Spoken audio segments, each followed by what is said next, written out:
네, 안녕하세요. 인호남입니다. 오늘은 2026년 지식산업센터 분양 정보, 조건, 또 절차, 투자 수익률 장단점에 대해서 좀 정리를 해드렸습니다.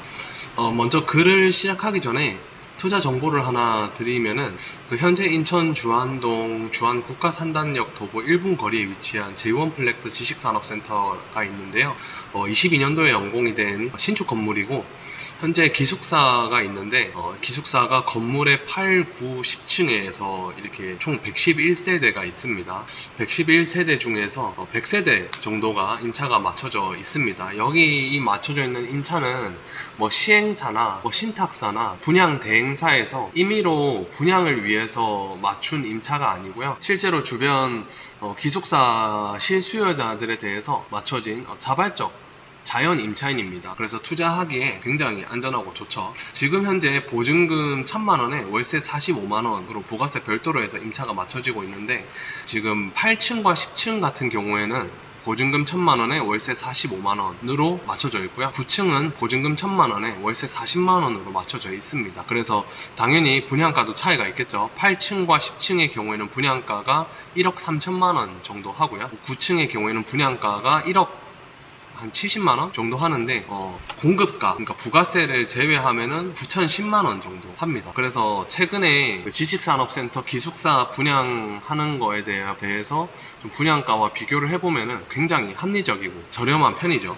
그래서 투자하시기에 굉장히 좋기 때문에 지금 좀 소개를 드리는 겁니다. 그래서 관리비는 임차인이 부담을 하니까 제외하고 세금 및 기타 비용을 제외한 수익률을 알려드리면은 아래와 같습니다. 먼저 1번, 대출을 40% 활용하는 경우, 사실 뭐 분양 상담사들이 지식산업센터 투자하면 대출이 잔금 대출 때 한 80에서 90% 정도 나온다 뭐 이렇게까지 설명을 하는데 안 나옵니다. 그렇기 때문에 그런 말에 좀 현혹돼서 그 수익률 막 20% 이상 뻥튀기 된 것들 절대 분양 받으시면 안 됩니다. 사실 저는 좀 대출 40% 활용이 된다고 말씀드리는 것도 좀 조심스럽습니다. 왜냐하면은 사실 대출이 몇 퍼센트 나오는지는 대출을 받는 개인의 상황에 따라서 달라지는 거기 때문에 이거는 약간 사람의 투자자의 성향상, 그리고 투자자의 자산 요건상, 환경상 투자하시는 분이 직접 선택을 해서 좀 투자를 하시면은 좋을 것 같습니다. 다만 저는 이제 대출을 활용을 하는 경우에는 수익률이나 순수익이나 또 자기 자본 비율이나 들어가는 돈이 얼마나 되는지 이런 부분들에 대해서 좀 예시를 드리려고 합니다. 먼저 1번, 대출 40%를 활용하는 경우에는 대출금이 약 3,600만원 정도 되고요. 보증금 1000만원에 대출금 3600만원을 빼면은 자기 자본이 약 5400만원 정도 들어갑니다. 그리고 대출 이자가 연 5% 가정을 한 경우에는 약 연에 180만원 정도 발생을 하고요. 그렇게 되면 연 순수익이 약 300만원 정도 됩니다. 그리고 수익률이 6.8% 예상이 됩니다. 나쁘지 않죠? 6.8%. 네. 그리고 만약에 대출을 50%를 활용하신다 그러면은 똑같이 보증금 1000만원이 있는 상태에서 대출금 약 4,500만원을 받으시니까 자기 자본은 약 3,500만원 정도가 들어가게 되고, 대출 이자는 아까랑 똑같이 연 5%로 가정을 했을 때 1년에 약 225만원 정도 발생이 됩니다. 그러면은 연순수익이 약 1년에 260만원 정도 되고요. 수익률은 7.3% 예상이 됩니다. 괜찮죠? 대출 60%를 가정하게 되면은 대출금이 약 5,400만원, 아까랑 똑같이 보증금이 1,000만원 들어가게 되고, 그러면 자기 자본이 2,600만원 정도밖에 안 들어가요. 2,600만원 들여서 대출이자 연 5% 가정했을 때 1년에 270만원 정도, 한 달에 한 20만원 정도 내시고, 연순수익은 1년에 약 210만원, 수익률은 8.1% 예상을 합니다. 만약에 대출 70%를 받으시게 된다 그러면은 대출금 약 6,300만원에 똑같이 보증금 1,000만원이 들어가고요. 그러면은 자기 자본은 1,700만원 밖에 안 들어가요. 대출 이자는 약 315만원, 연순수익은 약 165만원, 수익률은 9.7% 예상이 됩니다. 이거를 계산기를 켜서 한번 대충 보여드리면은 대출 이자가 315만원이면요 나누기 12 하면 한 달에 26만 2,500원 정도가 대출 이자로 발생이 되고, 그 다음에 연순수익 165만원 나누기 12, 165만원 나누기 12를 하게 되면은 한 달에 13만 7,500원의 순수익이 발생을 합니다. 13만 7,500원이라고 해서 뭐 좀 작게 느껴지실지는 모르겠는데, 내 돈을 1,700만원 들였다는 거, 그러니까 내 돈이 1,700만원 들어갔는데 1년에 165만원이 나오면 거진 10%의 수익률이죠. 네, 그렇게 생각하면 결코 낮은 수익이 아닙니다. 만약에 진짜 대출이 70% 나오시는 분이라고 한다면은 1억 7천만원 들이면은 총 10개의 기숙사를 구매를 하실 수가 있고, 10개면은 연순 수익으로 약 1650만원이 나오게 되죠. 그러면 한 달에 137만원이라는 돈이 들어오게 됩니다. 매달 네, 한 달에 들어오게 되죠. 이 1억을 투자해서 매달 137만원의 순수익 그 현금 흐름을 만든다는 거는 투자를 좀 해보신 분들은 잘 아시겠지만 이게 결코 쉬운 일은 아닙니다. 네, 그렇기 때문에 제가 생각해도 투자하기에 굉장히 좋은 상품인 것 같아서 이렇게 소개를 좀 드리는 거고요. 만약에 이제 너무 보수적이어서 대출을 활용을 안 하시겠다라고 하면은 분양가는 9,010만원 정도 약 합니다. 그리고 자기 자본은 보증금 1,000만원을 제외하고 8,000만원 정도가 들어가고요. 연순 수익은 그대로 다 수익이 되기 때문에 1년에 480만원의 순수익이 발생을 합니다. 그리고 수익률은 5.99%, 약 6%죠. 이렇게 대출을 아예 받지 않아도 사실 괜찮은 수익률이에요. 6%면 대출 이자보다는 높죠, 훨씬. 그렇기 때문에 뭐 대출을 받든 안 받든 굉장히 좋은 투자라고 생각이 들어서 이렇게 소개를 드리는 거고, 다른 분양처럼 완공될 때까지 뭐 기다릴 필요도 없고요. 지금 완공이 이미 된 상태에서 계속해서 회전이 되고 있는 상태입니다. 저도 여기서 그 기숙사를 많이 이제 임차를 맞추고 있는데 문의는 한 달에 10건 이상 들어오고요. 여기서 이제 뭐 임대인분의 역량이죠. 사실은 임대인분이 조금 더 잘 맞춰주고, 뭐 사실 가격을 깎지 않아도 될 것 같아요. 가격을 깎지 않고 내부에 뭐 옵션 조금 더 넣어주고 가격을 오히려 한 5만원 정도 올려도 제가 볼 때는 충분히 임차가 맞춰질 것 같습니다.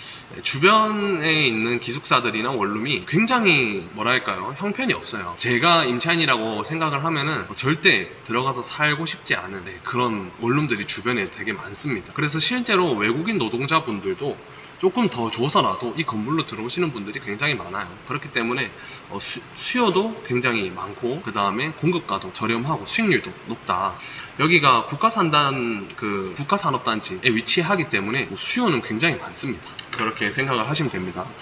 자, 그러면 이제 본론으로 들어가서 투자를 하면 안 되는 분들, 사실 뭐 투자는 누구나 다 할 수도 있고 자기 마음이지만, 제가 생각할 때 이런 분들은 투자를 조금 고려를 해봐야 될 것 같다라는 이제 생각이 드시는 분들에 대해서 조금 말씀을 드리도록 하겠습니다. 공실을 한 달도 못 버티는 사람, 뭐 사실 모릅니다. 공실이 얼마나 갈지 몰라요. 근데 제가 공인중개사 실무를 하면서 참 많이 봤어요. 공실을 한 1년도 넘게 공실인 상태로 비워두는 분도 봤고, 뭐 진짜 매물 올린 지 뭐 하루 만에 또 당일에도 임차를 맞추는 분도 봤습니다. 근데 이 차이가 뭐냐면은, 대체로 공실이 조금 오래 가는 세대는 지금 막 분양하고 완공되자마자 그런 건물들은 공실이 굉장히 오래 가요. 왜냐하면은 분양가라는 게 사실 굉장히 높죠. 특히 상가나 이런 경우에는 분양가가 굉장히 높은데, 대출 이자를 빼고도 조금이라도 단돈 10,000원이라도 임대인분이 수익을 얻기 위해서는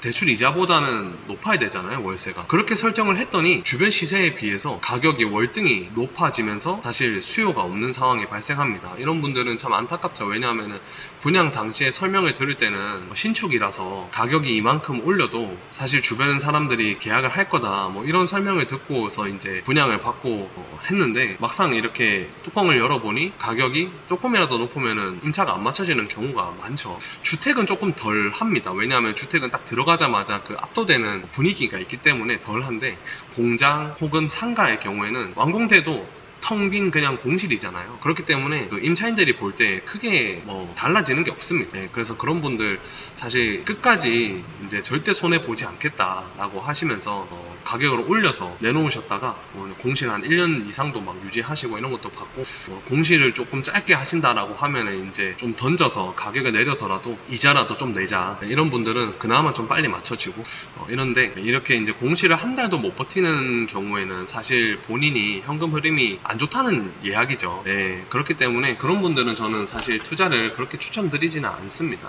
그래서 지금 제가 읽어드리면, 지식산업센터 투자에서 가장 무서운 건 가격 변동보다 공실이다.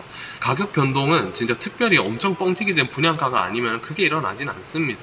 뭐 제 경험상 그래요. 근데 이제 한때 지식산업센터 분양이 되게 과열되면서 분양가가 굉장히 셌죠. 그런 경우에는 사실 좀 조정이 많이 되기는 해요. 근데 좀 합리적인 분양가 단지들은 그렇게 크게 변동이 없습니다. 그리고 또 임차 수요가 약한 단지, 뭐 지식산업센터 뭐 어디든지 다 지었었는데, 지금 제가 이제 좀 얘기를 드리면은 산업단지 근처나 산업단지 속에 있는 지식산업센터들은 사실 웬만하면 공실이 잘 안 나요. 특별히 가격을 엄청 높게 받거나 입지가 너무 안 좋은 거 아니면은 그렇게 많이 안 나기 때문에 뭐 그렇게 걱정 안 하셔도 되는데, 이거는 사실 투자할 때 그 입지를 어떻게 보냐에 따라서 좀 달라지는 거죠. 예, 그렇기 때문에 월세가 빵원이어도 6개월 정도 버틸 비상자금이 있는가, 예, 이자나 관리비, 재산세 등을 월급이나 사업 현금 흐름, 그러니까 본인의 자산으로 좀 커버가 가능한지, 그리고 공실이 길어질 때 가격을 낮춰서라도 임차를 맞출 각오가 되어 있는가, 이런 부분들은 충분히 예상을 하고 또 생각을 하시고 부동산 투자를 하시는 게 좋습니다. 이거는 지식산업센터뿐만 아니라 뭐 상가, 아파트, 빌라, 오피스텔, 토지 다 마찬가지입니다. 부동산 투자를 할 때는 반드시 공실, 내가 월세를 한 번도 받지 않은 상황까지 염두를 해두고 그리고 이제 투자를 하는 게 좋겠죠. 네.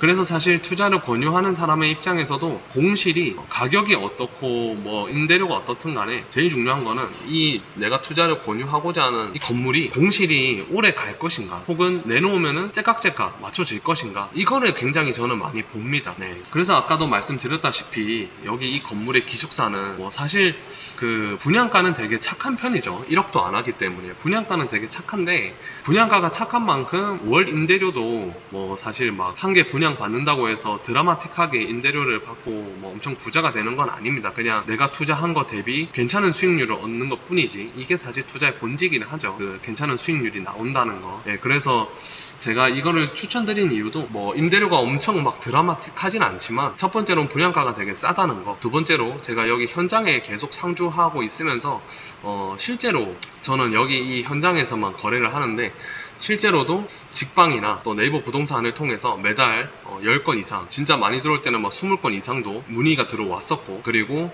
계속해서 그 수요가 있고 또 임차가 맞춰진다는 점, 그런 부분들에 대해서 투자를 하기에 뭐 누가 투자를 하더라도 하다못해 진짜 어르신들 있잖아요. 은퇴하고 나서 현금 흐름을 좀 만들고 싶으신 분들, 그런 분들이 실제로 투자를 하시더라도 안전하겠다 싶어서 제가 좀 추천을 드린 거고, 물론 제 말도 고지고대로 100% 믿으실 필요는 없습니다. 판단은 투자하시는 분이 직접 하시는 거기 때문에 제 말씀은 그냥 좀 조언으로 들으시면 감사하겠습니다. 그리고 이번 잔금 대출이 당연히 나올 거라고 믿는 사람, 이렇게 되어 있는데, 사실 그 잔금 대출이라는 게 변동성이 좀 있어요. 그래서 최대한 보수적으로 잡는 게 좋습니다. 특히 지식산업센터 투자 같은 경우는 레버리지 의존도가 굉장히 높은 편이에요. 한때 지식산업센터가 한창 열풍일 때 80%, 90% 받는다는 얘기도 있었고, 실제로 잠깐은 그게 사실이기도 했어요. 네, 근데 이제 그렇게 계획을 잡고서 내가 자금이 또는 자산이 그렇게 넉넉치 않은데 대출만 믿고서 분양을 받거나 투자를 하면은 실패 확률이 굉장히 높습니다. 그런 경우는 나중에 잔금 대출 받을 때 잔금 대출 안 나와서 어떻게 할 수가 없어가지고 계약을 포기하는 경우도 제가 굉장히 많이 봤어요. 네, 그런 경우에는 좀 철저하게 좀 알아보시고 투자를 하는 게 좋습니다. 최악의 경우 대출이 20%에서 30% 덜 나온다를 또 가정을 해도 내가 잔금을 치를 수 있는가, 금리가 1에서 2% 더 올라가도 이자 부담을 내가 버틸 수 있는 수준인가, 또 대출이 막히면 금매 또는 경매로 밀릴 수 있다는 리스크를 내가 알고 있는가, 이런 부분들에 대해서 충분히 고려를 하시고 투자를 하시는 게 좋습니다. 그래서 제가 아까 40% 대출 가정을 말씀드렸는데, 사실 40% 대출 같은 경우는 웬만해서는 안 나오진 않죠. 진짜 최악의 경우가 아니면은 40%는 안 나오는 경우는 저는 잘 못 봤어요. 그렇기 때문에 제가 40%로 시작을 해드린 거고, 70% 같은 경우도 뭐 전부 다 나오는 건 아니지만 드물게 나옵니다. 뭐 그거는 대출을 받는 분의 입장에서 뭐 신용도나 뭐 그런 자산 형성이나 이런 것들에 대해서 좀 괜찮으면 70%도 나오죠. 금리는 현재 제가 5%대로 지금 말씀을 드렸는데, 뭐 1에서 2% 또는 뭐 금융사마다 또는 개인의 신용도마다 조금 더 차이가 있을 수 있습니다. 그래서 내가 내 상황에 맞춰서 내가 대출 이자가 얼마나 정도 나올지 충분히 검토를 한번 해보신 다음에 투자에 들어가는 게 좋습니다. 단기 시세 차익 프리미엄만 노리는 사람들 있어요. 이건 약간 투자가 아니라 사실 투기에 가깝습니다. 내가 한때 지식산업센터 그 프리미엄 붙여서 뭐 전매하고 막 이런 거에 대해서 참 설명도 많이 하고, 분양 상담사들도 전매하면은 지금 1억에 분양 받아서 바로 내놓으면 피 붙어서 뭐 한 달 안에 1억 3천 된다, 뭐 이렇게까지 제가 브리핑하는 걸 봤는데 진짜 잘 없어요. 그런 경우는 완전히 진짜 좋은 입지에 있는 뭐 부동산, 뭐 아파트 이런 거 아니고서는 없습니다. 단기 시세 차익 같은 경우는. 그렇기 때문에 그 단기 시세 차익은 그냥 뭐 내가 갖고 있다가 뭐 어쩌다 보니 생기는 그런 자산이지 확정 자산이 아니기 때문에, 네, 확정 수익이 아니기 때문에 단기 시세 차익을 노리고 투자를 하는 거는 굉장히 위험합니다. 네, 그리고 뭐 부가세 환급 공짜 돈이라고 생각하는 사람 뭐 이렇게 되어 있는데, 사실 부가세 환급은 조건과 절차가 있는 제도죠. 이거는 좀 까다로워요. 부가세 환급은. 그래서 잘못 처리되면은 되돌려서 내야 되는 상황도 생깁니다. 네, 그래서 이 부가세 환급은 제가 설명을 좀 드리기보다는, 네, 뭐 진짜 투자를 좀 원하시는 분들에 한해서 세무 상담을 받으시는 게 훨씬 안전합니다. 그래서 세무 처리에 대해서도 충분히 알아보셔야 되고, 아까 제가 설명드린 이 기숙사 같은 경우는 부가세가 있고요. 당연히 부가세는 10%죠. 부가세는 최초에 분양받는 사람에 한해서, 네, 환급을 받을 수 있기 때문에 최초 분양자가 아니라면은, 네, 부가세 환급을 못 받을 수도 있습니다. 아까 제가 설명드렸던 기숙사는 최초 분양이기 때문에 부가세 환급을 받으실 수, 네, 있는 부분이고, 네, 부가세 환급을 받는 조건에 대해서는, 네, 세무 상담을 받으시는 게 안전하겠습니다. 그리고 세금 감면만 보고 입지 수요를 놓치는 사람 이렇게 되는데, 지식산업센터의 가장 큰, 네, 장점과 단점이죠. 지식산업센터는 국가에서 취득세, 재산세 감면이라는 아주 큰 혜택을 주고 있습니다. 물론 투자자들에게 모두 다 주는 거는 아니고요. 실수요자들, 그러니까 실제로 입주를 해서 기업이나 사업을 영위하는 사람들에 한해서, 네, 주는 혜택입니다. 그래서 그런 부분도 투자자라면은 면밀히 알아보고 들어오시는 게 좋고, 근데 분양 상담사에게 잘못된 브리핑을 들으면서 이만큼 대출도 한 80% 90% 나오는데 여기다가 취득세에 재산세 감면까지 받아서 수익률이 이만큼 20% 이상 더 올라간다, 이런 얘기를 듣고서 입지를 전혀 고려하지 않고 투자를 하시는 분들 간혹 제가 많이 봤습니다. 굉장히 안타까운데, 부동산은 입지가 가장 중요하죠. 사실은, 예, 어디에 있는지, 그리고 수요가 어떤 사람들이 얼마만큼 들어올 가능성이 있는지, 그런 것들이 절대적으로 중요하기 때문에 반드시 체크를 하시고 투자를 하셔야 됩니다.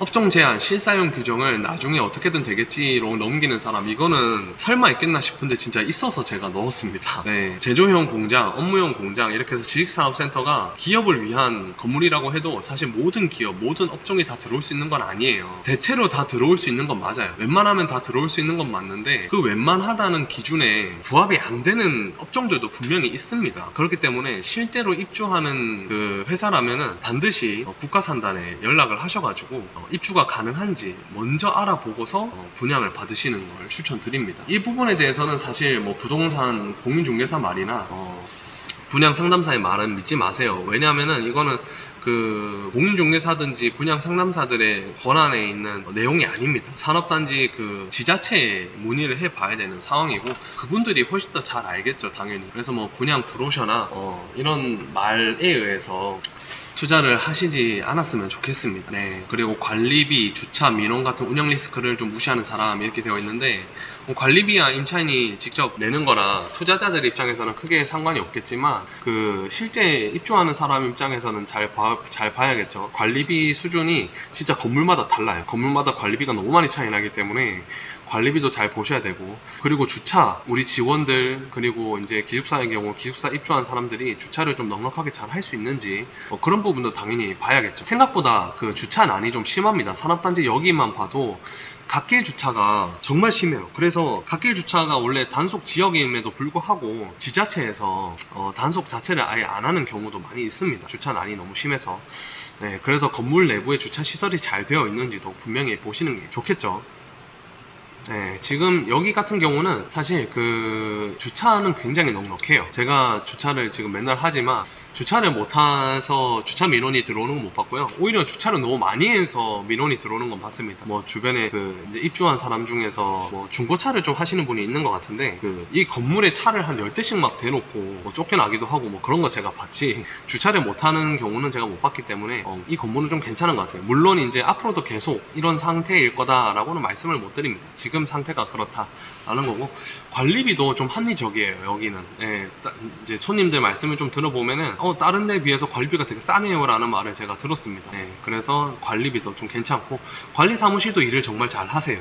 그래서 여러모로 관리 부분이 괜찮다, 이 건물은. 지식산업센터 투자는 상품이 아니라 체력부터 봐야 된다 되어 있는데, 뭐 투자는 저는 그렇게 생각해요. 투자는 체력입니다. 내가 얼마만큼 오래 알아보고 잘 알아볼 수 있는지, 그리고 얼마만큼 또 면밀하게 검토를 할 수 있는지, 또 뭔가 잘못됐을 때 얼마만큼 내 멘탈을 부여잡고 유지할 수 있는가, 그런 것도 굉장히 중요합니다. 그래서 그런 것도 한번 잘 알아보고 투자를 하시면 좋을 것 같습니다.